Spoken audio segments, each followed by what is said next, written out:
Hello, everyone. Hope you can hear me okay. I think I had a little bit of a audio video malfunction there in the intro, so apologies for that. Welcome back to day 8 of KeyShot World 2020 Virtual Edition. Thank you, as always, for joining us. If you missed it, our first session of the day was at 10 a.m. Pacific time, and that was going over lighting essentials. So with Kareem Merchant, went through presets, all the different ways you can do lighting in KeyShot, how to set it up, how to edit it. So that was very informative. Thank you, Kareem. Coming up next is Lighting Advanced with Will Gibbons. So he's going to be going through how to customize lighting, how to do animations in lighting. And that's going to wrap it up for our hands-on session. So for those who have joined us, hope you enjoyed them. Reminder, all of the sessions are online, so you can check them out. We're coming back tomorrow at 10 a.m. for Designer Roundtable. So we're going to bring back Jacob Fine from Pepsi, George Lloyd from Spin Master. Will be there. Kareem will be there. We're going to talk about what we learned over these last couple of 8 days, what we love about KeyShot, where we see design visualization going in the future, talk about AR and VR a bit. So kind of wrap up the whole event here with a nice little Designer Roundtable. So come back and join us for that. Please do. Giveaway today is going to be from the wonderful people at 3D Off the Page. So we're giving out a 1-week 64 core render farm credit from 3D Off the Page. Thank you to them. Reminder also, our render contest is running. So renderweekly.com. You can go there and check that out. Render Weekly on Instagram, giving away a KeyShot license. That's going to run through next Monday, April 6th. So the winner of that will get a license. The way you enter is just basically go on there, put a render on there, tag it on the Render Weekly page, and it has to use one item from the KeyShot Cloud model library. So thank you for that. I also mentioned at the top, KeyShot 9.2 is coming out next week. A lot of great improvements, a lot of great fixes, especially around GPU rendering. So if you're doing GPU rendering, some definitely big performance gains there.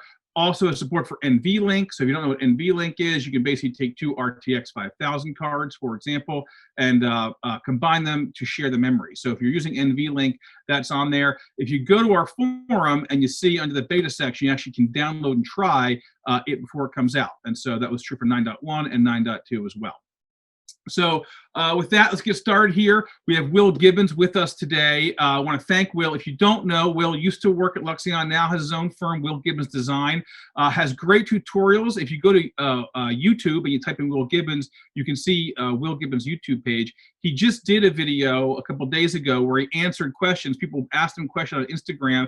You can follow him at Will Gibbons Design, so at Will Gibbons Design on Instagram. You can post your questions and he's answering them on there. It's a great thing he's doing because he's always thinking about the KeyShot community. That's why we love Will.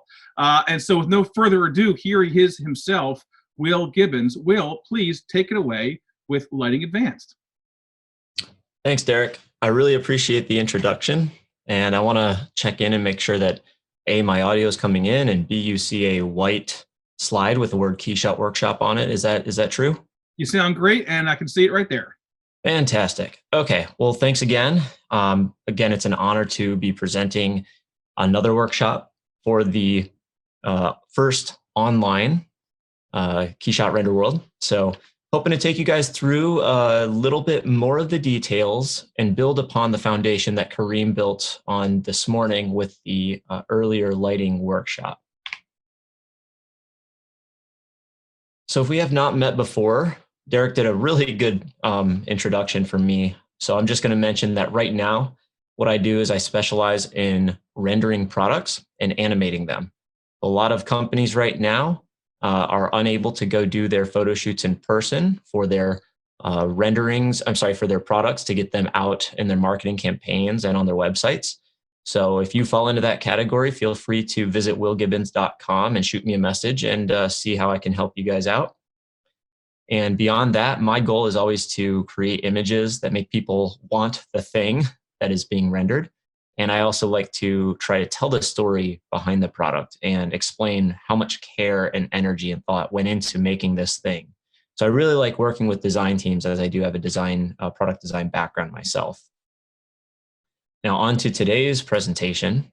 We're going to be talking about advanced lighting techniques. And I have a few images here and examples of some of my past work that I thought exemplified some lighting that was not off-the-shelf lighting, not strictly lit with just an HDRI. So whether it's using, physical lights to imitate interior lighting, whether it's kind of a glossy, flashy product that is being lit more intentionally, almost like studio lighting, like you see in these examples, or whether it's more of something that feels like it's kind of in between, like the product on the right. It almost is obvious that it's not a photograph, but for an advertisement, it does a pretty good job of conveying a mood or a feel. And we can look past that it's not truly photoreal and appreciate the playfulness of it. Whereas on the left is going to be a little bit more kind of everyday staged product shots. But once again, both of these are heavily lit using what we would call advanced lighting techniques. Here are a couple more examples. If you can see a recurring theme over the years, apparently I have grown very fond of rendering all things glass, transparent, and translucent. So when we get into advanced lighting, knowing more about those physical properties of the materials, as well as how those lights behave, become more critical, and really is what allows you to create, images that grab attention, as opposed to looking like they were quickly rendered using the basic KeyShot settings. This example, if you've seen it lately, sorry if you have a few times, I'm going to go ahead and run this animation real quick.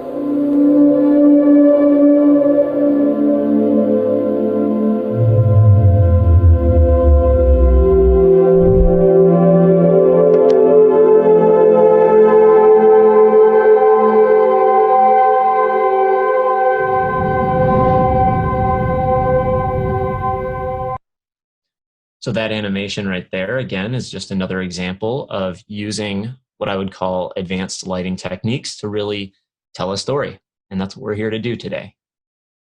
So I'm going to pull from some real examples. I'm going to open up some KeyShot files, and we're going to look behind the scenes and actually dive into how some of those were set up. And outside of that, I'm going to do my best to demonstrate as many of these techniques as I can using the KeyShot scene that I've made available for you guys. That animation of the Wi-Fi router we just watched, that's actually downloadable. It's been made available for attendees here. I believe there are details somewhere. I'm sorry for not knowing exactly where, but KeyShot can supply those there. So without further ado, let's dive in. We're going to look at physical lights. We're going to talk a bit about shadows, actually quite a bit about shadows. We'll talk about ambient light and animating lights as well. Now, Kareem did a good job of explaining and setting up what physical lights are in KeyShot and what the types of lights that exist, kind of how to use them. So there will be a little overlap here, but I'm going to try to breeze past some of the basics here. And the first thing that comes to mind is, how do we move and how do we point our lights? And this is going to be basically my sort of quick notes. So Control-5 is the default shortcut to add a plane. I almost always use a plane when setting up physical lights in KeyShot. You can go ahead and double click on that plane and set it to a light material. Use the shortcut O to open your geometry view. I suggest we use the geometry view to move lights around our scene and set them up. You can do a quick shortcut to select with Control-D, and then you can set a target to your object and then manipulate it. So that has more to do with rotating your light. So with that, I'm going to pop into our KeyShot file that I have open, and I'm going to demonstrate this really quickly. So now we're in KeyShot, and we see the same file that I just played that was the animation of the router. And this first shot does kind of a good job of setting up some mystery with some high contrast lighting. This is doing something called backlighting, where the source of the light is directly behind the object. And the effect we get is this kind of halo or silhouette, which is really, again, all these are borrowed techniques from the masters of cinema. So if you want to learn more about how to do this when we're done with this workshop, I recommend you do some reading on classic films. Okay, so if we move on over, the way my KeyShot window is set up may be a little busy for some of you guys. I've got the real-time view on the left-hand side. I've got my animation timeline down below. we've got the project panel in the middle. This is where once I've set up my materials, I don't need the material library anymore. I'm using this project panel in the middle, which has our scene tree. We can edit our materials here, our environment, lighting, cameras, etc. Now this strip to the right of that is studios. So again, if you haven't played with studios, it's a super powerful feature in KeyShot that I think is fairly unique to KeyShot. I don't think a lot of other render software have an equivalent of studios. And this is how I build and manage my animations, which I think is another little key insight that you might take away from here. Now to the right of that, we have our geometry view, and this is actually going to be where I'm setting up and manipulating my scene most often. And if you look here, we can see there is the Wi-Fi router right in the middle. And then we have this red box, which is our camera's field of view. And then this big light or this plane behind it is what's backlighting our object right here. So talking about some of these light settings, if I double click on it in the geometry view, we see that light's settings, the material properties in our project panel. So I like this layout because everything's where I need it and I don't need to be closing and opening windows all too often. Now you can see that apply to back of geometry is turned off. If I turn that on and I make it visible, I'm sorry, not apply to back of geometry, visible to camera was off. That is why and how we could put this big light behind our object, but not actually see it. So one of the first things that you may want to consider is one of the perks I think Kareem mentioned was with these physical lights is you can often make them invisible to the camera, but still have them cast light into our scene. So that's one of these things that once I've set up my physical lights, if you don't ever see them in the real-time view, it's because I've made them invisible to camera. So something to consider. You will almost always want visible in reflections turned on as well. And that's how we actually see the light inside. Almost always we are getting reflections of our light in our product. And because this material is actually a metal is fully specular. And I'm going to say that in order to take advantage of the lighting, we need to make sure that visible in reflections is enabled because this metal is reflecting our light. So there are just some basic principles that you want to keep in mind.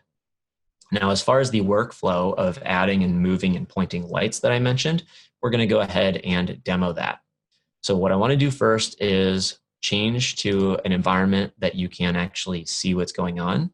So right now, my environment is set to 0, but if I make it, actually, let's see, black number 2 is just our startup environment. Now see this weird thing that's kind of, it's kind of fading in. That's because I have motion blur on. If I turn motion blur off, I toggle between these, it should come right back on. Okay, so now moving to my free camera, so we can move about my scene. We see that my object is just floating in space and there's no ground plane. I turned it off because for my animation in this scene, I didn't want it. But let's talk about adding a plane. Remember I said Control 5 adds a plane and we see the plane pops up underneath our model and then I have the move tool. Now, most often, again, I'm moving my plane or my models in the the geometry view on the right. So actually, in the right, you can either right-click and move part, or you should be able to hover over and hit Control D as in Delta. And the reason it did not select it is because it was already selected in the real-time view. Go ahead and see if I can make sure it's working just once again. All right, so if you hit that hotkey, it pulls up this little menu and it asks you what you want to choose. I want to choose this plane that I just added, which is always going to be at the bottom of the list. And then we can move it into place. So one cool thing when we start moving this around, even before it's illuminating or casting light into our scene, I suppose, is we can rotate it. And this is going to be a little bit tough to see. Let me see if I can change my background color to darker. Okay, so what this is going to do is I drag this plane around in the geometry view. We see the kind of axes or the lines sticking out. This is what I use to make sure that I am pointing my light where I want. So I know there was a question earlier about that. It's not a true target, but you can drag it around and see and make sure it's kind of aligned. And this will work for all objects, whether they're lights or not. So there's a nice little feature that you can take advantage of. When we double click on that plane, we can make it an area light using this drop-down menu. And while most of these other physical lights are valid options, I will disclose that I use area lights almost all of the time. I use area lights followed by spotlights, then followed by point lights, probably in that order as far as frequency goes. Now, our units here are in lumen right now. Watt is a bit of an antiquated unit, so I do recommend we use lumen. And just to give you an idea of how bright a lumen is, we do remember those incandescent light bulbs that we used to use more frequently. A 100 watt incandescent will output about 1600 lumen. So as I crank that to 1600, we see a bit of a blue cast on the side of my model. If I turn off the big bright light that we have in the background, you'll see that, you'll see that we still have the light from our HDRI illuminating here. So I'm going to go back to the other HDRI where there was no ambient light. And we see we get this cool blue as well as this kind of nice fall off, nice shadows. So what a lot of people say, oh, how do we make the lighting pop? Well, oftentimes my suggestion to them is to use physical lights with as little ambient light as possible. And when I say ambient light, I'm referring to the HDRI usually. But when we use these physical lights, we have a quick or a short amount of fall off, I guess, where we go from being illuminated to total dark shadow. So this gives us a lot of kind of interest and character. And we even see those little edges. If I zoom in here, these little fillets, which in split lines, which are the details that bring our product to life, those get illuminated as well, which is really great. So I also talked about in that last slide how we could move our lights around nice and easily.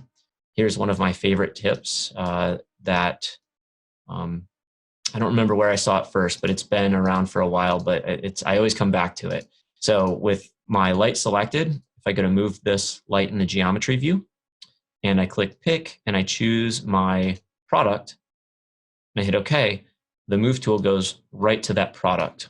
I'm going to go ahead and change the background color so it's not quite so distracting. There we go. So now if I were to grab the green rotate handle and move this around, we see that the light is now remaining at the same angle it was set up at, but it's rotating around my product. This means it stays focused on the product, which is great, but it's so much easier to move around than if you were to be dragging it in 3 dimensions. I don't know how many hours this has actually saved me, but it's many, many, many. This is the fastest way to move a light. You can also rotate it up and over. Really, really nice. And we're going to build on this, but I want to make sure I make sure that this is clear as to how this is done, because this is honestly how I manipulate, rotate, and move pretty much every light in every scene and every animation I have created. And one thing to notice is we do have 2 axes, local and global. One thing to be careful about is every once in a while when you're moving a light or a plane in the local axis, you can actually shear the geometry. It will bend and kind of get distorted, which is not so desirable. So one thing you can do to make sure that that doesn't happen, or if it starts to happen, make sure you're in global axis before you do any manipulation of your plane or your lights, and that should fix that issue. Now, last but not least, if we want to move this move tool back to our plane, we can always click reset and it moves that back where it was. And then if we wanted to make further adjustments, we could still snap to local versus global axis on this plane. So hopefully that's been made clear. That's how we quickly add lights. Control 5 adds a plane. You can hover over it and hit Control D to move it, and then set your target as the object you want it to be pointed on, and then rotate it around. All right, so we're going to probably, at this point, pick the pace up a little bit, but let's go ahead and check out what we have next. So we have our different types of lights, and my short abbreviation for each of these is emissive is great for screens and hiding a light source from our camera. Area lights are great for natural shadows and soft lighting. Again, that was well demonstrated in Kareem's presentation earlier, so check that out if you missed it. So spotlights are great for illuminating non-refractive material. What the heck does that mean? We'll get into that.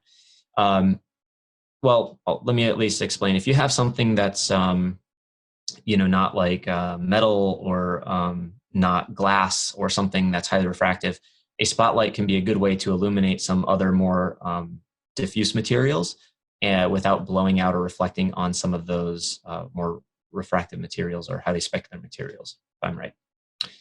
Point lights are great for general lighting. They're the ones that are like the miniature sun, and they cast really hard shadows, and then you can use the radius slider to adjust how soft those shadows are. So they give you lots of good control for sharp shadows. And lastly, we have IES lights, which are great for interiors. I could use them a little bit more, but since the spotlight was introduced, I've used less IES lights personally. Next, I want to talk about, we talked about lumen versus lux. Actually, we talked about lumen versus watts. So lumen and lux are two different units. One will disregard the surface area or the size of the light object. One will take it into account, and I'll show you that in a second. So rotating axes on a couple of light sources, or I guess at least on IES lights, will save you time. That can flip the direction the light points, which is nice, without rotating it. We also have something called a multiplier, which is based on a real light value. This is a feature of two of the light sources, such as IES lights, and I believe there's one more, I'll check. And then lastly, radius will soften shadows. We also talked about that. And before we move on, I'm going to go ahead and show you some of these. So first off, we have this light over here. And what we want to do to demonstrate this next point is I'm going to right click on that light and duplicate this piece of geometry. And I will move one off to the side. I'm going to scale this one down to make it much smaller so it has less surface area. It's about the size of a postage stamp. Now on the other one, I'm going to right click. Actually, just hover it and hit Control D and then scale it up so it's much larger. A little bit bigger. There we go. So naturally, what you can see already, these two light sources are the same brightness. They output 1600 lumen, but by making one of them much larger, it doesn't look as bright. So if you're going to have the light actually visible to the camera, like it's emitting a light, this is going to take into account the surface area because it's taking a brightness amount and it's spreading it out over a big space. If we were to change this to lux and then go to the other one and change this also to lux, they will be the same apparent brightness. That's because it's lumen per square meter. This is important for, let's make this like 5,000. So they're both brighter. So this is important for if you have a couple of different light, like physical light sources, but you want them to appear the same brightness. So just to demystify that a little bit. Now, if we were to look at a different light type, we have both, I think, so emissive just has an intensity slider, whereas IES lights have what's called a multiplier, which is a factor it multiplies the actual brightness of this object. So if we took it down to 0.5, it would be half the brightness of that object in real life. And also, we mentioned these axes. This is a fairly new feature of KeyShot, so I did want to point it out. These axes will rotate the light in different directions.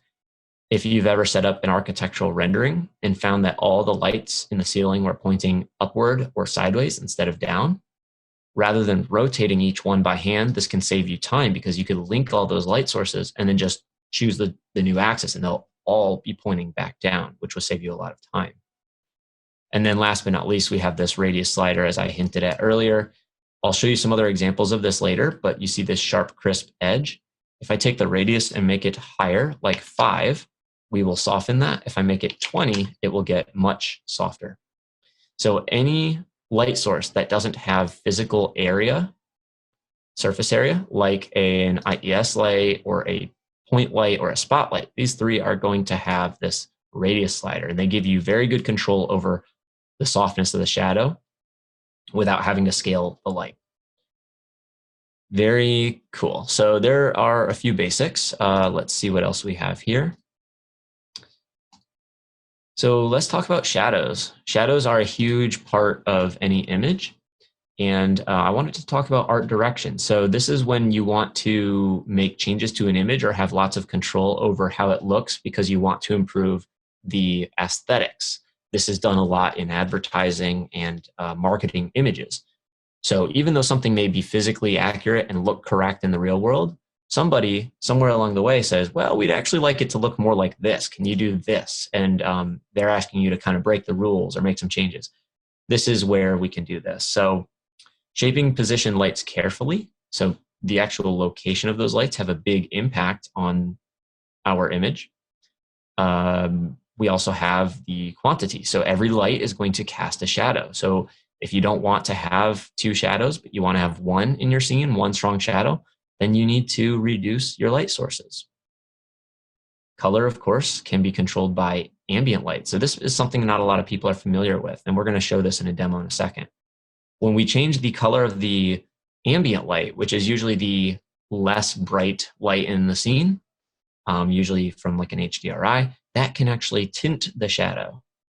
And then lastly, value is also controlled by ambient light. So how bright your shadow or how dark your shadow is. So let's go ahead and show what we're talking about here. Now I want to get out of this pitch black outer space type shot. I'm going to click on one of these other studios to transport me to a different setting. So here you can see we have more of a natural setup. If we zoom out, we can see that in the real-time view, or sorry, in the geometry view, I have, it looks like just two lights are turned on. And that's giving us our two light sources and then putting 1/3 of this object in darkness. So we have very few notable shadows on the ground. These shadows are very soft and diffuse. They're very spread out. And that's because these lights themselves are so large. If we look in the geometry view, they're very large. If I was to scale down this light, so I can hit move part and set it to scale and make it much smaller, this light becoming much smaller now results in a much sharper shadow. I can do the same thing over here. And once again, we get another sharp shadow. But these shadows can be very distracting, especially if they're kind of contradicting each other. There's two different light sources. So we're better off understanding what we can do about those. And again, if we want one shadow, that's going to have to do with maybe instead of scaling down both of them, maybe we only scale down one of them. I'm going to hit Control Z. So now we've backed up to the point of just one light being small. So we have one strong shadow and we have one soft shadow by the secondary light source without losing our light that's being cast on our object here. So another thing we can do is we can tint or control the color of our shadows, which is really cool. Right now, we don't have any ambient light in the scene. So we have one of two ways to do this. We could go to the light that's not so sharp and I could tint it. Let's make it blue. And I'm gonna have to go pretty strong on this. I'm gonna go very saturated. And then I'm gonna go to the other light that's in our scene. I think it's this guy. And I'm gonna make it very orange. There we go. Hopefully this is something that you can see this pretty easily. But the shadow that is the longest and sharpest is now blue. And that's actually because it's coming from the larger, more diffuse light source here. And we also have now in this other direction a more orange shadow, even though it's more spread out. Basically, the shadow that is coming or being cast by the light source is going to take on the opposite color. So the orange light on the right side is casting a blue shadow because the blue light from this side is actually filling in or spilling into that shadow, and vice versa. So it's too subtle. So the orange light here is also making this shadow that's being cast by the blue light more orange. That makes sense. So there's two ways we can control shadows there. We can also do it with an ambient light, more like our HDRI. So what I'll do is I'll set these two lights back to more of a neutral color here. And make sure that, let's see, something like this. And now if we go into our HDRI and go to the something like this startup, if I go to the HDRI editor and I colorize this HDRI, we'll make it yellow. Now everything becomes yellow. But there are ways where you can, let's go ahead and do this, but make it not so bright. So the shadow on this side of our router technically is a shadow, but it's very, very yellow. And that's because, once again, the light from this HDRI is filling in that shadow. There is, in some cases, some reflection of this HDRI on my object. There's no way around that, but you can sometimes use, you can see these other sides are not nearly as yellow or colored, but anywhere there is shadow, they pick up the color of that HDRI. So there's a lot of ways you can kind of color contaminate or colorize a shadow. Another thing that can be done that I think, might as well demo it here. If I create a new environment and I make it an outdoor environment, I'm going to show you how to do this. We go to our HDRI editor, and in our background mode, if we say sun and sky, we get a totally different option. Let's make it a brightness of 1. And let's make sure that these two planes we have in our scene are no longer illuminating our scene. So here we have just a lighting scenario that is this outdoor HDRI. And an outdoor HDRI basically consists of a sun, which is like a point light, which is why it casts such a sharp shadow. And the color being cast in the scene has a lot to do with the color change that happens in the HDRI as well.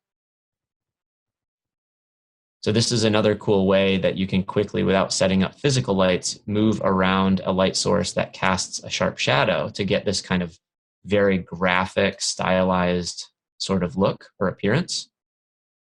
And then you can go and change the color of that background. If we go to our HDRI editor, your ground color can actually be changed to a nice, fun, playful color. Now, I have a physical ground plane in my scene. If I zoom out and select it, let's hide it. Control-Alt-Click. And we don't see shadows, and that's only because in my environment settings, shadows were turned off. So we turn on ground shadows, and we get this kind of jagged shadow. Make sure that we refresh or generate full res HDRI, and then that jagged shadow will go away, and this will be much more refined looking. So you can even have fun playing with just the sun and sky, doing this kind of outdoor shots, even though it doesn't look like it's outside. You can change the colors of things to have more fun with your model. So yeah, let's go ahead and see what else we have. So to talk, let me make sure I didn't skip over anything here. Yeah. Okay. So for creative uses of light, we can talk about things like metaphor, composition, mood, or narrative. So if we look back in some of my earlier examples, we had, this is what I would call narrative, but also mood. It's kind of this is like from a bedroom. It's got like this lighting that's warm and comforting. These are more of kind of like a cutting edge, futuristic type concept. So the lighting is a little more crisp and a little more sterile, and it's supposed to look a little bit more manufactured. While we're looking at this image, I'll even say on the left, you can see there's some blue light on the wall here, then there's some yellow light, there's a soft shadow. There was an IES light, a point light, an area light, I think 2 area lights, and then the actual light here, and some HDRI fill light just for this image on the left. So you can mix and match all your light sources, of course. Let's see, if we go back to the slides, and then some of these cases too, you can communicate, if I want to make this red liquid look like it's, I don't know, more important than it is. There's different ways, these both make these look like premium products, or maybe there's a little bit more of and the one on the left is a little bit Raiders of the Lost Ark. It's on this kind of pedestal, both metaphorically and literally. And then, this light with this kind of atmosphere fog is doing its own thing. So just some stuff to think about there. Mood, narrative, yep, all that's going to come from using light. So shadow passes, this is an interesting thing. I don't want to dwell on this too long, but to give you some ideas, there are some ways we can set up our scene so we have control over our shadows in post if you're going to go to Photoshop to make some edits. So we're going to add a ground plane. You can put that into a new model set if you want. Unlinking our material and changing to emissive. So I'll explain what we're doing here in a second, or I'll show you this. We're going to make this no longer visible to camera, and then we're going to set our environment background to black and then render as a transparent PNG. So if we were to look in KeyShot, what this means, let's say we want to, I'm going to go ahead and make a bit more of let's go turn our physical planes on for our lights and turn off the sun and sky. We're just going to go back to the typical. Let's do this. We're not going to colorize. So we're going back to the kind of basic startup environment. And then where's my ground plane? I want that back. So my ground plane, here we go. So now we have our shadows and our light sources. And I will move, let's see, I think I want to move one so it's not creating quite such a long shadow. That is my small light.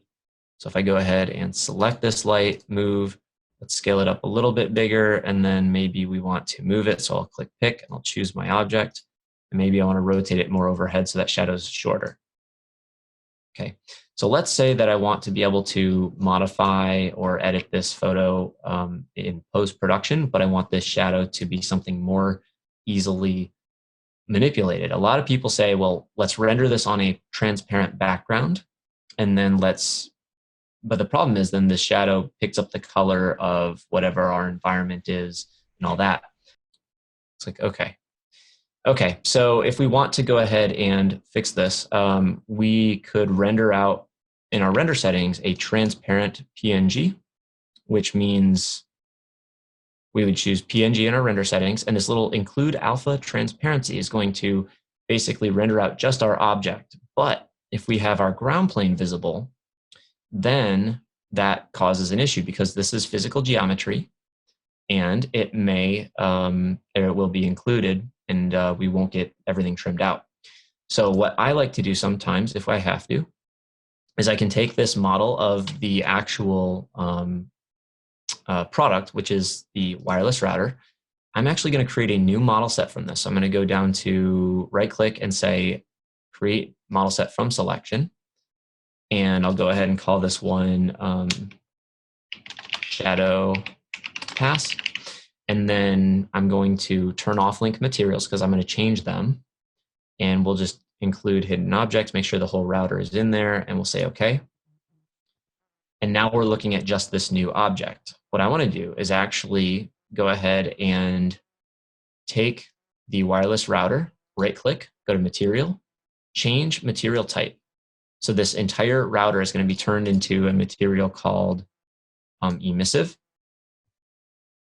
And what I can then do is go to my in-scene materials. Here's a little hack.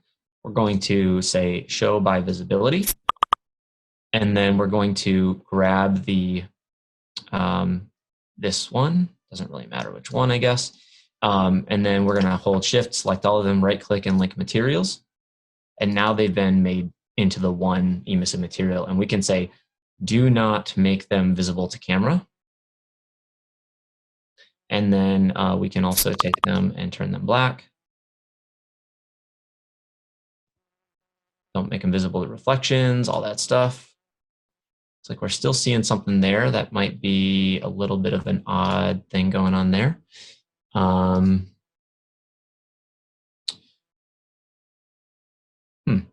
Anyway, if we go ahead and make sure that we have in our environment our ground shadows on, and we go back to those settings, visible in shadows. That should create or cast our shadows now. And it's like I'm getting some weirdness here.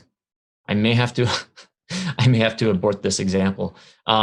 Generally speaking, what we can do though, the idea is to basically turn this object into something that is not seen by the camera. And then it can still cast a shadow into the scene, giving us our shadow on the ground. And then from there, we can make sure that our environment is set to pure black. And if we do this and we still render out as a transparent PNG, we should, with our include alpha transparency, still be able to get our shadow on the ground without with our transparency, and then that can be still used in Photoshop. So I know it sounds like a kind of a crazy workaround because you're seeing just an all black image here. You can also render out all your render passes, which gives you, as many options as possible. We could also render with a Photoshop document and choose add to PSD, which will layer all of these up in their individual layers. And that as a safety net gives you even more, another shadow pass as well. So just trying to give you as many options as possible.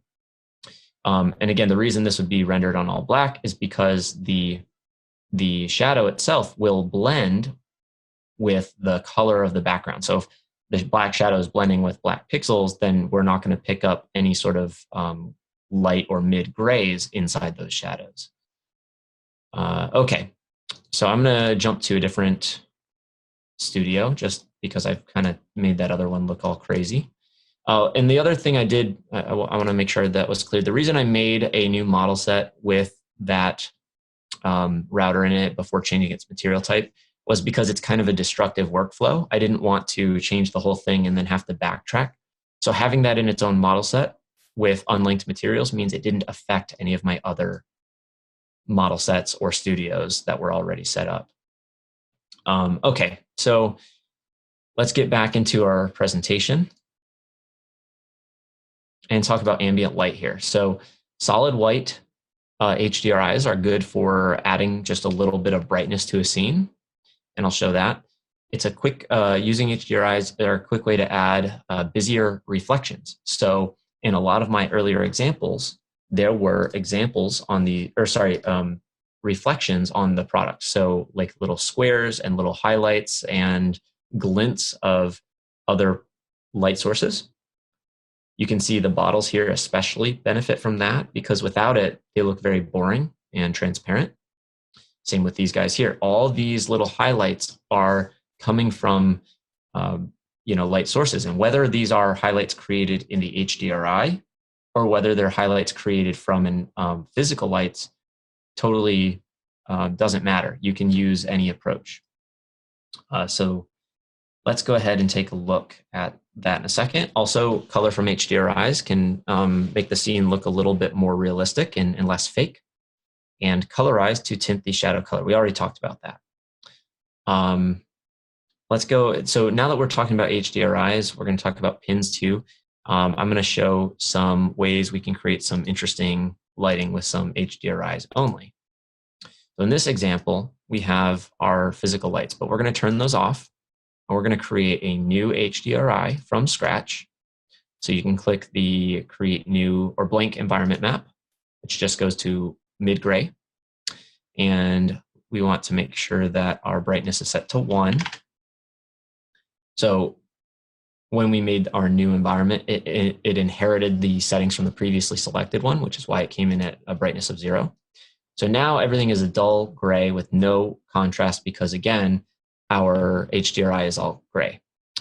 And our lighting is even, so we have no shadows, anything like that.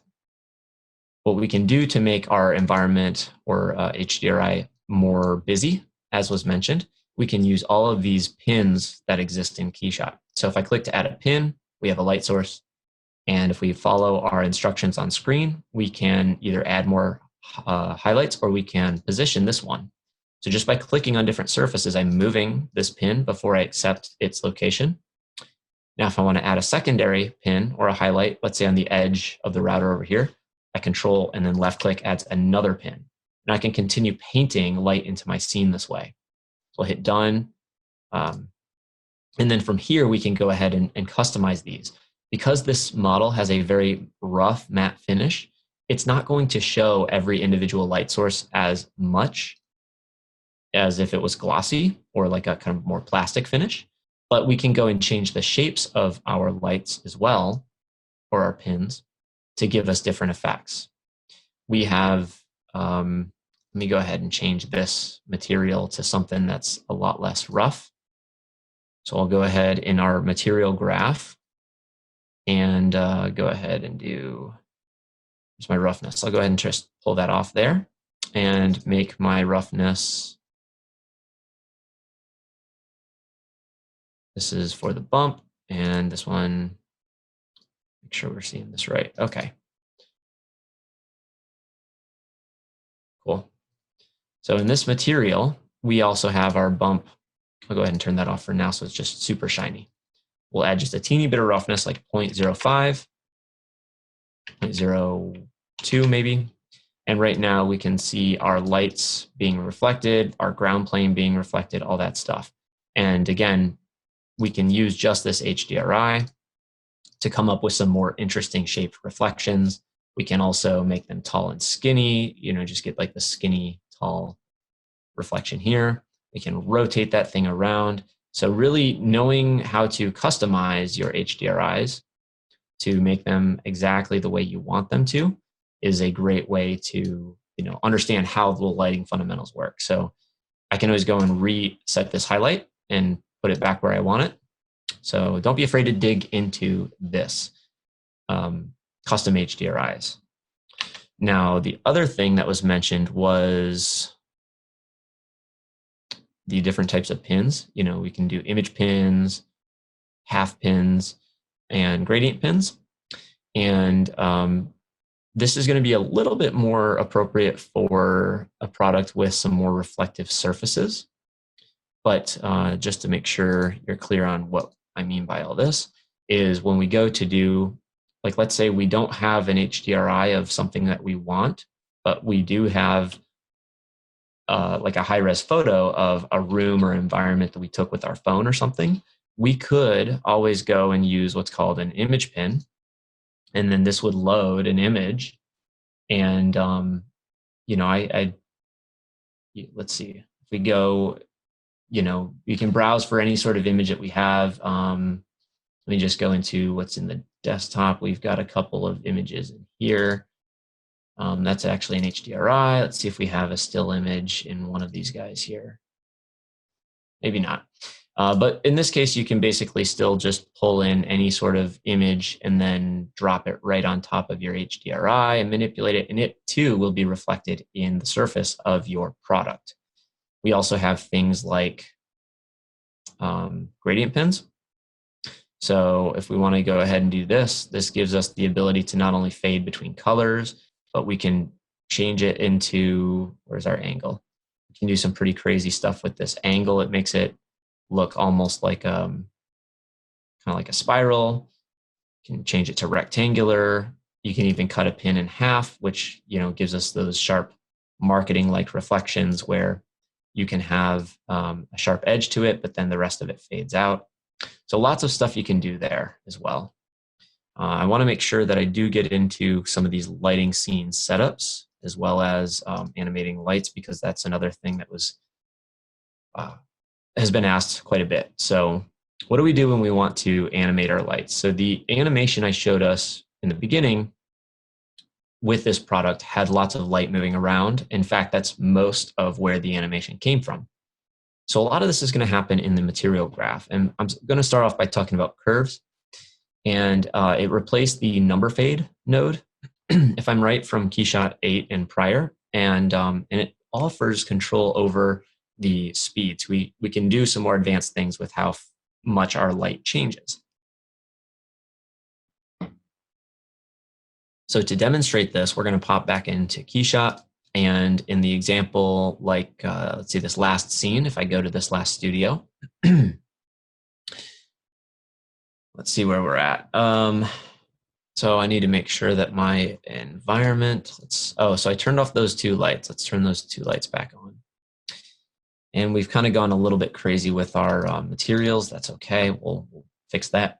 So in this case, if I drag my timeline, you can see that we're moving things around. Let's get a little bit more detailed here. And let's make sure that our camera is the right one. All right. So if we're going to move through here, we're going to see that our lighting changes, and there's a bit of a fade going on the left side. So the router that we're seeing now, if I scroll ahead in this timeline, we can see that this sequence in this studio I wrote was from second 7 to 13.5. So in the timeline, I'm starting at 7 and moving to 13.5. And a few things are happening here. We are not only rotating our camera, but the light that's spilled on the side of this object is very, very bright. And then it fades out to basically nothing almost. And then as the camera comes around, these lights are also blinking on and off. And then we zoom all the way in. So a couple of lights are being animated here. And it looks like the first one is going to be up in, let's see. Yeah. So we have two curve fades right here. And let's go ahead and check these guys out. So if I go into here, and I think it's, I believe it's this light. Let's go into its material graph. It's not that one. Let's check this other one. There we go. So when we double click on this light here, our camera on the right-hand side, the light behind it, kind of backlighting it, is going to be animated. And we can go ahead and check this thing out. If we go to our material graph, we can see our curve fade. And when we look at the animation, it's just a simple, what we call an S curve, where it starts out slow, it speeds up, and then it slows back down over time. And if we go ahead and turn off the other light, let's go ahead and take this guy and hide it. This one right here, if we go ahead and see, this one is basically fading out. It's fading in and then it's fading out as we rotate around. So the fade out right here is another curve on this light. And we can actually edit it not just in the material graph, but on the right-hand side in our project, our properties, animation properties. So when we look at this little curve, this is going to adjust how quickly this light fades out. So if I change the shape of this by dragging the little handle, you can see it stays illuminated much longer, and then it's going to fade back out. It's going to have like it accelerates fast and then it slows down quite a bit. And as we play with this curve handle, we're getting different responses to this light fading. So that's one way that you can animate lights. If you simply want to turn something on or off, we'll go ahead and do that. So let's actually hide this light. So we'll just go and turn this guy off. And then this other plane that is not, I don't believe this one's animated. Not yet. We're going to animate this light.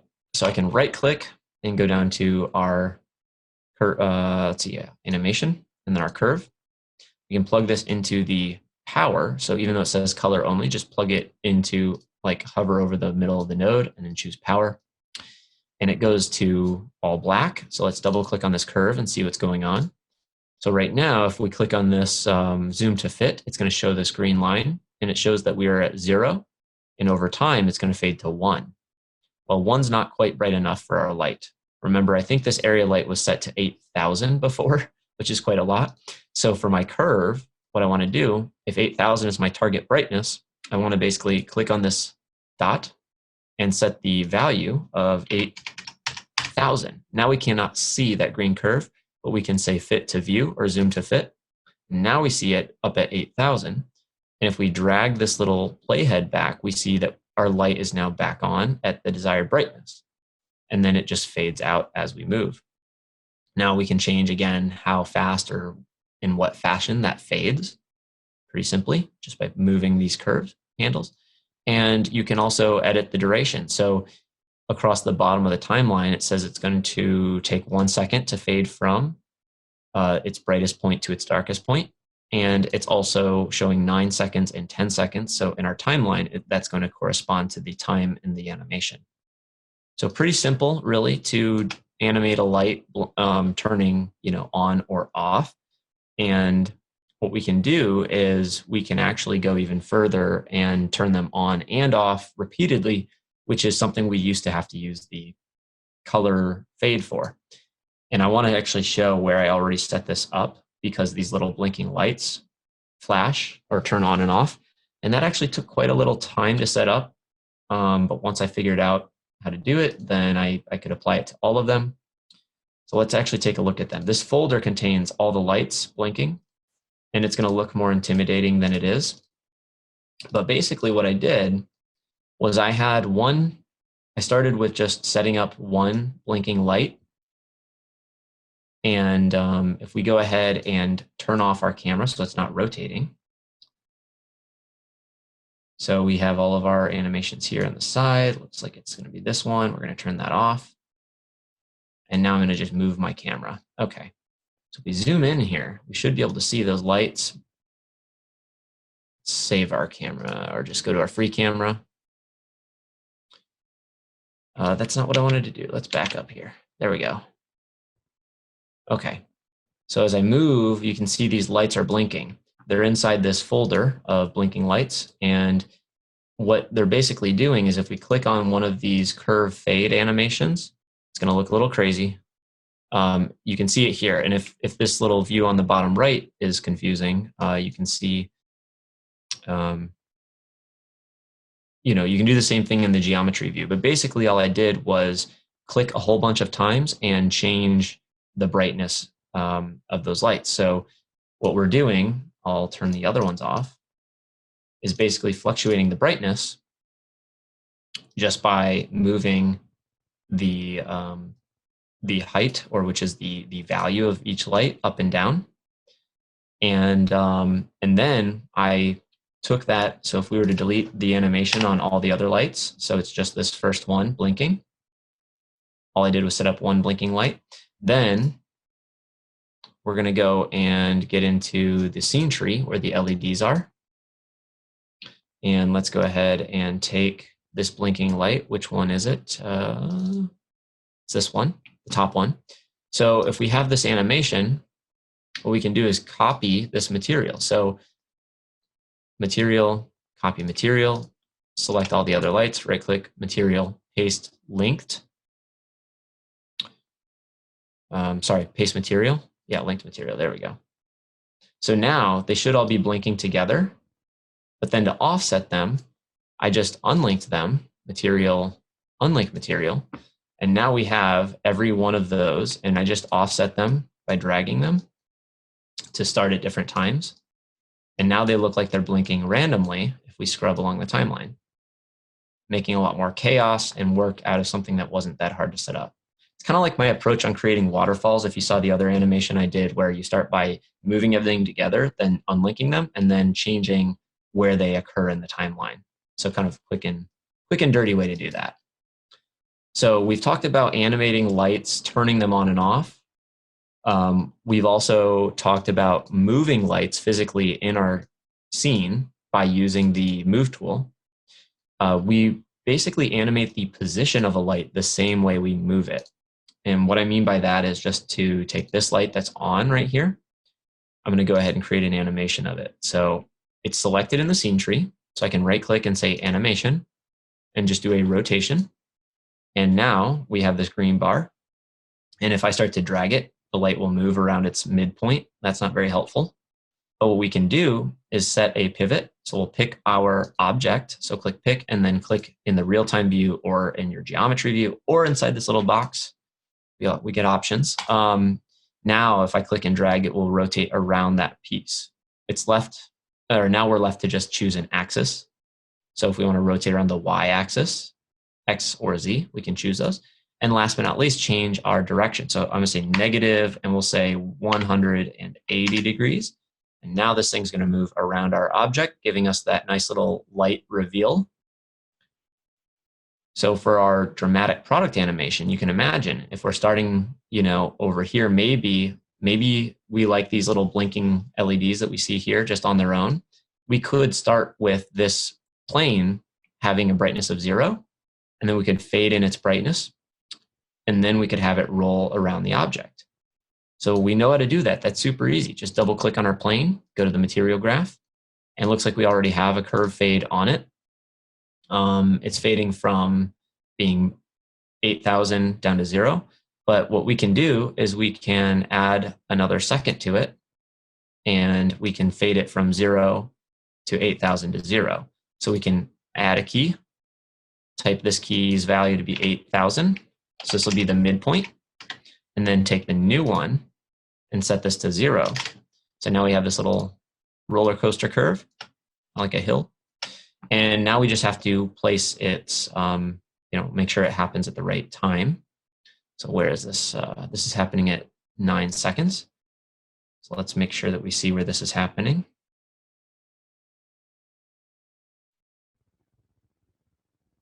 So if we go to 9 seconds, it's off, and then it fades in and it rotates around, and then it fades out again.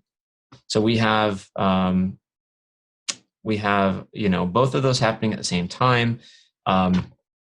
Really, the whole process becomes rinse and repeat. A lot of the animation work, whether it's animating lights or products, is a matter of patience and using these building blocks to create something compelling. And part of it's also happy accident. So I love the silhouette that we see right here with one harsh light and these little lights. I might be playing around and like this and take a screenshot, which is this tiny button in the lower right-hand corner. And that puts it in my renderings. And later I might use this and say, this is a powerful composition or image. Maybe I want my presentation to either start with or end or have this part of it. So playing around is a huge part of making these animations as well. All right, let's see where we're at. Time-wise, I know we've just passed the hour mark, so I want to make sure there's not too much more to go. So our color fade, we didn't talk about this. This is another material graph node, and the main point that we would use this, or the main purpose we'd use this for, is for fading between colors. So just like we did our curve fade, we can go into this light and change its color.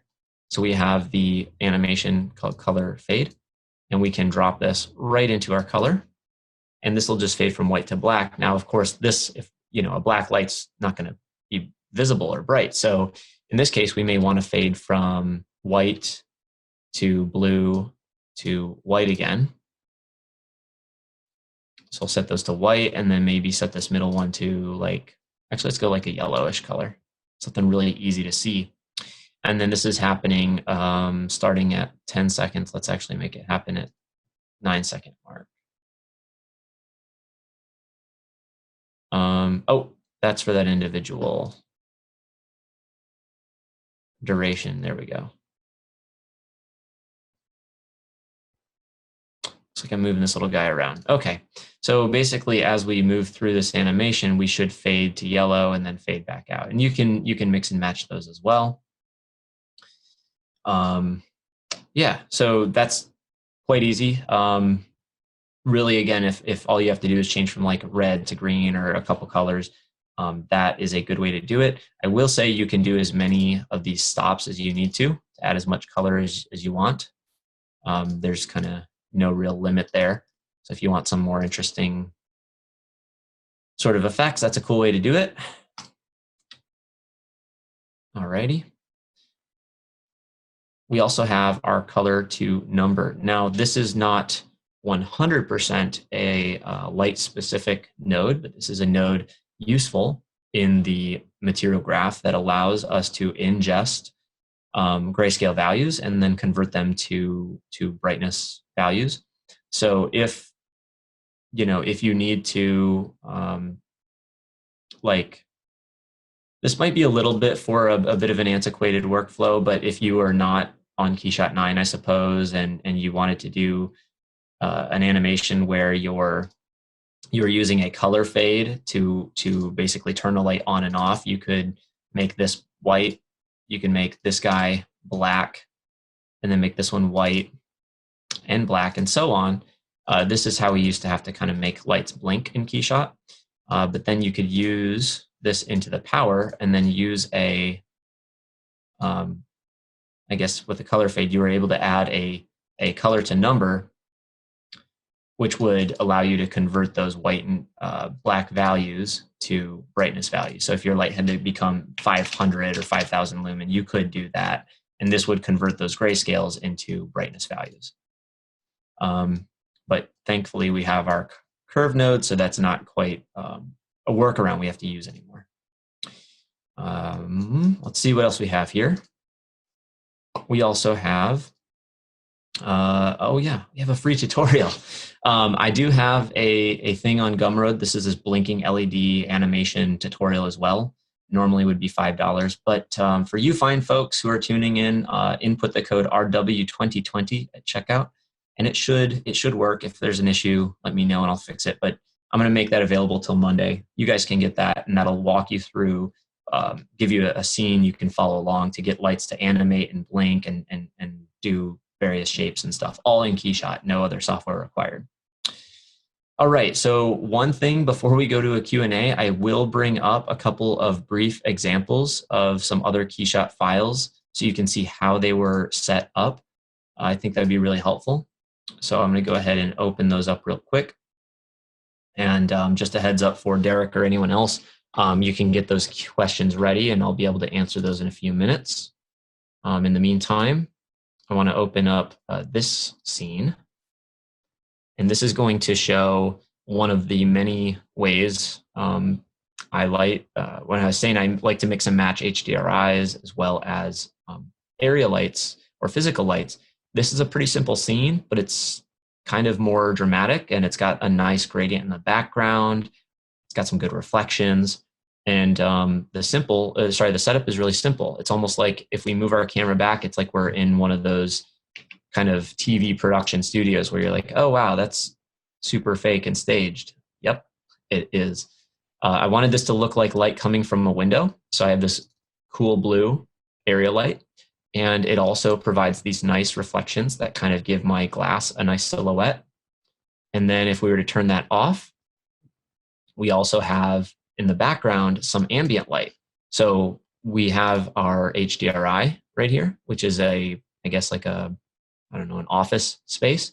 And remember when I said using an HDRI or adding pins to create more noise or reflections, interesting reflections? That's what's happening here. All these little glints that we get and reflections of like this office plants, that's giving us more things to see in our glass, which makes it far more realistic. Because if I were to turn this off and not have any HDRI and just have the physical lights, this physical light, we'd have this pitch black area, which is ugly, and we don't have any of those interesting reflections. So we can have, as much or as little, maybe 0.5 of this as we want. And you can see where I used a couple pins to actually block out. This left side was way too bright, so I wanted to block it out with this big square pin. So I put this here strategically to kind of manipulate that as well. And it looks like I used a copy pin here to, again, mask out an unwanted reflection. So I'm not just preaching, hey, use all these types of pins. I actually use them in my workflows to create images myself. So this is a nice little vignette, nice little example. I'm going to open one or two more just like this to show you a different setup. So this sake bottle is a cool one. Highly stylized, kind of like a dramatic packaging style shot. Something like this is pretty cool. And it's even simpler than what I just showed you, much simpler. So in the geometry view on the right, you see this big backdrop. We see our product and then nothing. That's because we have one light. This orange guy is our light indicator. And this is for a single cube, which has been turned into a point light. So if I turn that point light off, we have almost nothing. And with it on, it is blasting light through my scene, creating our caustics and everything. So the point light, this is one of those good examples where this is useful because we don't want to see an actual light object here, but we just want to get that glow that comes from having this in place. And then lastly, without our so we're using an interesting concept. We do have an HDRI, but it's set to 0 brightness. If I turn off this point light, we get these interesting kind of outlines that help define the bottle. Where are those coming from if we don't have an HDRI with any brightness? Believe it or not, the background color of our environment is being reflected. So if I turn this to black, now that disappears. So I'm using our background color, which is pure white, if I zoom out, as a bounce card, like photographers use to bounce a little bit of light in here and just define this, which is really wild. Another cool way to use lighting that I haven't seen a lot of kind of tutorials walk you through. And then last but not least, I have one more example that is similar to this, similar results with a totally different approach. So inside this cologne example, I've got a bit more of a complex light setup with a few different lights. So in this studio, if we go to this front view, this is this kind of very typical packaging style glamour shot. And if we look in our HDRI, first of all, you see I've got a custom HDRI with a half pin, as well as some other big pins I placed in there. So if I kill the HDRI, we'll see that it's actually really important to have. Otherwise, everything would look too dark and dead. So I have to have this HDRI in order for this glass to really pop. But also, our plane, we have some lights. So if we look around in our scene, I'm going to move my camera back so we can see what's going on. And let's make sure this fills our screen. I'm sorry about that. Let's go ahead and make sure we're not on lock resolution. There we go. And turn off depth of field. Okay. So you can see my lights. I've got a point light in the front, which is helping spill some light on the ground. It's also a point light going up on this wall behind it. And that's what's giving us that nice little sunburst sort of fall off. And it's also giving us the light that backlights the object, which is critical for this thing to look good. So for example, for this to look good, we need to have the light behind it. If I turn the light off, you can see there's no light coming through it. And because glass doesn't normally get reflected, these kind of point lights don't really reflect on the glass. I'm using the plane behind the object itself to actually illuminate. So that the light's bouncing through the bright surface is kind of backlighting this object. Sorry, it's a little hard to articulate there. And then a couple other lights just throughout the scene. This is the one on the ground plane. This is the one from behind it. So if I turn it off, you see we don't get the caustics on the ground, which was one of the most important features of this design or this project I did. And so having this light from behind, casting the caustics and giving us a shadow is very important for me. And then we also have the light here at top behind the camera. And you can see when I turn it off, the caustics look really, really nice on the ground. But the middle of our object looks a little too shadowed and backlit. I wanted to make sure that it was lit like it was, intended. And so we have this bright light hitting the core, this kind of metallic finish right down the center, and that washes out our shadow a little bit. So there's always a little bit of give and take, but most of the shots in this project I did where there's a similar result of this, we've got different camera angles, but pretty much overall the same lighting setup where I've got, a few lights around our object and then an HDRI illuminating some of the other glass parts. So hopefully that went from simple in the examples, from simple to more complex, but I showed you all the principles of how this is done. So none of it should be a mystery now. I'm going to go back to my slide just so we can call this the end and say this is Q&A. I'll be happy to answer as many questions as I can, but for those of you who have to bounce, thanks for your attention. And for anyone here, I hope you got something you can take away with this. So with that, I'm going to give it back to Derek and can let me know if you have any questions.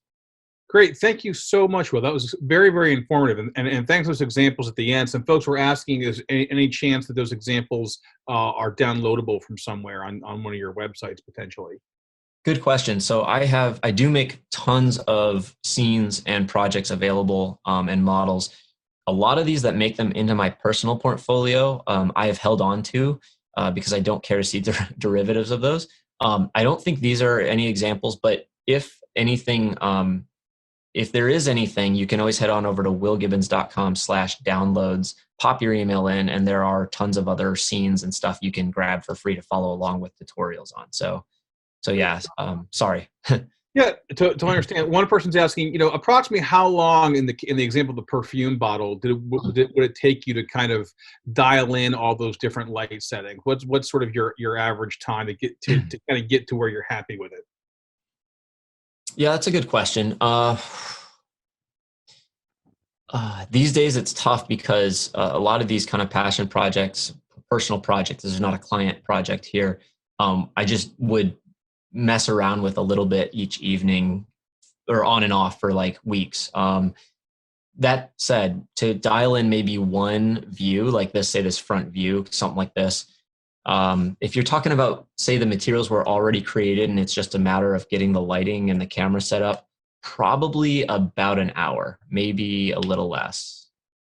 Because setting up the lights are fast, but then accurate positioning and then going back in and creating, I would set up those 3 physical lights, but then going back in and customizing an HDRI to make every little piece here pop the way I want it. That's the more time consuming part. Great, thank you.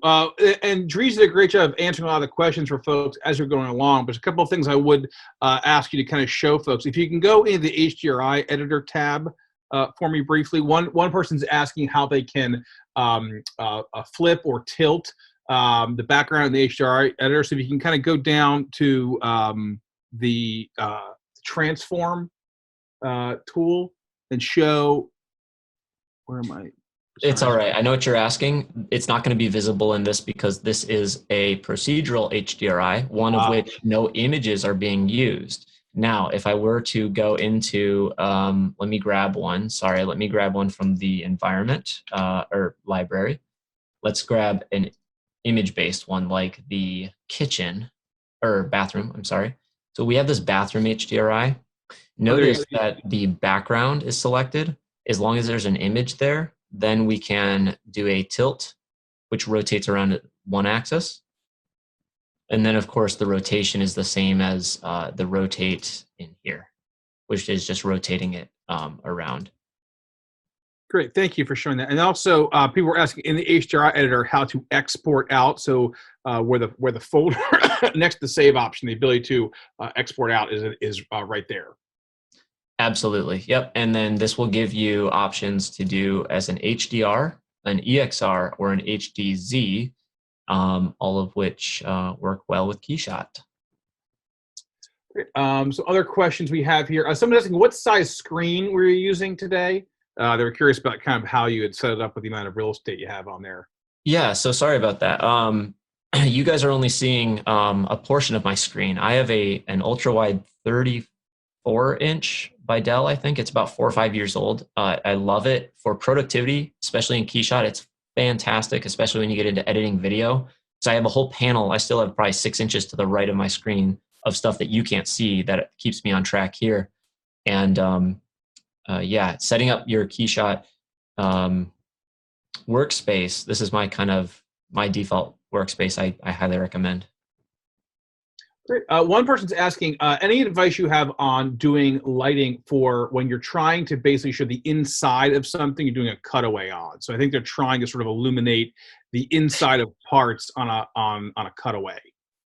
Yeah, sure. Good question. Let me see if we can't go ahead and let's see if we can go a shiny. Let's go throw a plastic on this guy here. And do it on a few. No, let's actually use a different color here. And then let's do it again. Okay, and lastly, we'll put some different colors here. So now if I were to grab a cube, Control 1, And then I'm going to move my cube, make it a little bit smaller, move it off to the side. And then I think let's try that. We'll set this to be a cutaway. And now let's make my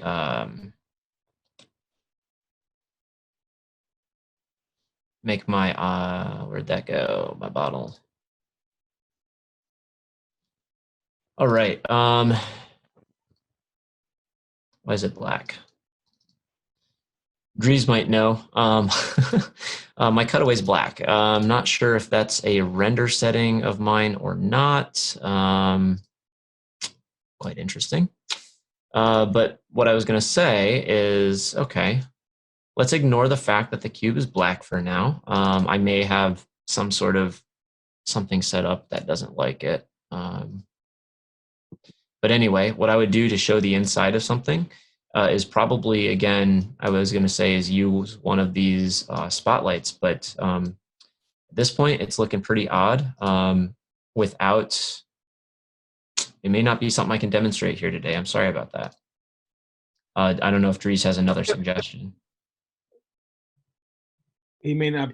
Yeah, Guy Dries? Not immediately, to be honest. You know, we can add that to your Instagram Q&A for next time, Will. Yeah, in a lot of these cases, these are scenes that are, once you dial them in so specifically for certain materials and looks, to drop something in and have it work immediately is always may require some troubleshooting. So yeah, thank you. So I think we're at a, there's one last question, and then we'll kind of wrap it up for the day. Thank you so much. That was, like I said, a wonderful presentation. Someone's asking, what are there any specific cinematography books that you like? You're mentioning in the beginning kind of how much that sort of influences kind of how you set the mood and how you do your lighting. Are there any books that you've read or would recommend for folks to kind of dig more into that? Yes, and I actually already I figured out the answer to our mystery cube. It must have been, sorry, another cube was added to another model set or something because I just hit it and now it looks like it's working. So I would say making sure that you have enough, you know, GI bounces and making sure that your lighting is good. Your GI bounces are going to help illuminate this interior that's been exposed by cutaway. So back to your question on the learning how to light and stuff like that. I do have one suggestion if I can, and that is to check out this website. So I have learning resources at the bottom of my website, willgibbons.com/learn, and these books. I have books that are art and design books. And I also have an article on the best books about 3D rendering. And these are all things that I did reviews on and highly, highly endorse. Wonderful. Thank you so much. I will take the screen from you as we do our giveaway here. Cool. So I think you'll need to stop screen sharing. Perfect. Yep. All right. And reminder, today's giveaway is 1 week 64 core rental from the wonderful people at 3D Off the Page, the premier KeyShot rendering solution. Today's winner is Ryan Hinchy of Hinchy Design. Congratulations to Ryan. Ryan, we'll follow up with you directly on your prize and get that to you.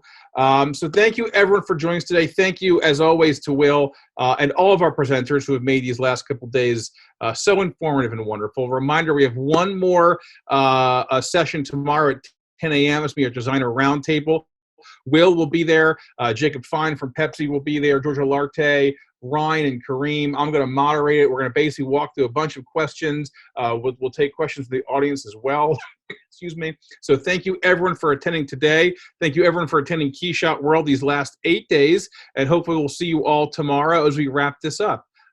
Any final words, Will? No, I just appreciate anyone who spent their time with us here today, and hope to see you guys tomorrow on the Designer Roundtable. Thank you to Luxion for having me present, and hope everyone gets around to doing some rendering on their own time. Wonderful. Thank you so much, everyone. We'll see you tomorrow.